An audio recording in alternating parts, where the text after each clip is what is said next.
country decided to take 18 months off, they quite sensibly, I think, decided to divide their time between watching cricket on the telly and raising vast numbers of small children.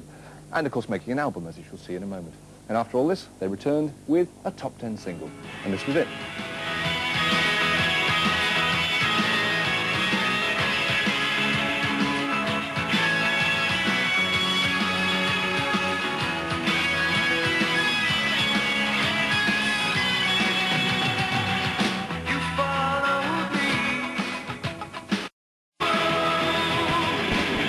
When Big Country cancelled its US tour last year and disappeared from the public eye, rumours began flying about leader Stuart Adamson's condition and the possible demise of the band. People said Stuart was exhausted, Stuart had collapsed, Stuart was in hospital.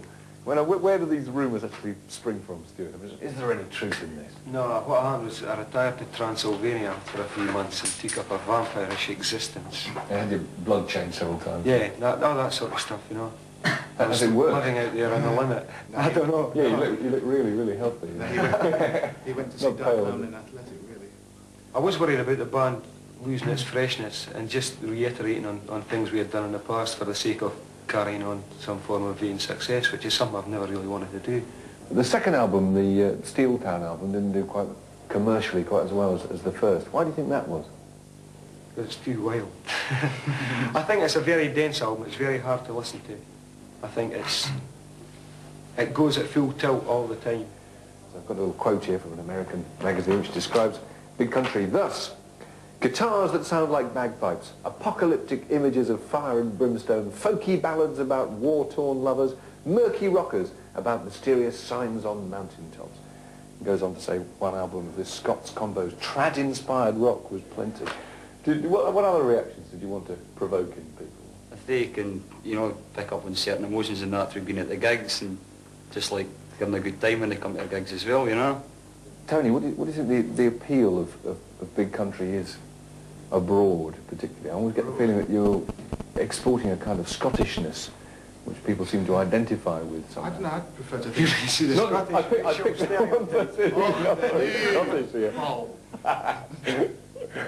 I just prefer people to see us as a good songwriting band and who play our music very well. You know, that's my basis for being in this group anyway, because I'm very old-fashioned in my approach to music. I love good songs, and that's what Big Country play, great songs. And I hope that the public, especially in America, appreciate that fact. I think the only reason that people pick up on the Scottishness and stuff is, well, I prefer to write from life, as it were, and I live in Scotland, and I work and play amongst people in Scotland, and that's the way that my writing turns out. I think there is an excitement in the music that doesn't come from one individual's input. I think it comes from what we generate between the four of us playing together, and I think that excitement carries over through records and through gigs, and people can feel it. People can feel that the excitement comes from us. The problem you've got with the third album is that you've got to sound still sufficiently like Big Country, but also sufficiently different from I think, that's how a critic would look at it. If a critic was making an album, he'd think, oh, they've got to do this and they've got to do that. Whereas when you're actually in the band and you're making the music and writing the songs, all you do is write the songs as you feel them at the moment.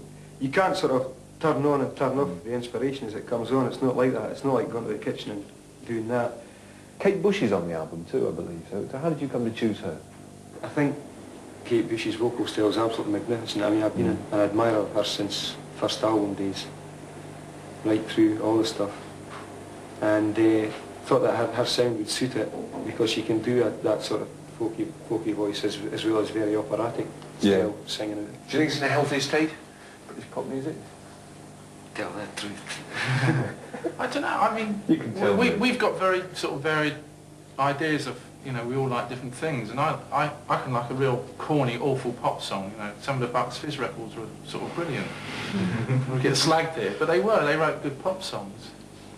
ABBA, you know, I mean, it's ridiculous coming from a drummer Big Country to say those things, but I like lots of styles of music. Stuart has always particularly impressed you in the last year or so. Big Audio Dynamite. Yeah, Big Audio Dynamite. I think they have to be congratulated on what they've done. Basically, no. I think I think the charts just now are absolutely appalling, quite frankly. I think there's far too many groups sounding exactly like each other.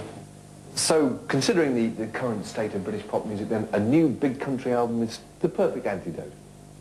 I don't know, I think it would be very bumptious of us to say that, but yeah, I think there's a place for us in people's hearts.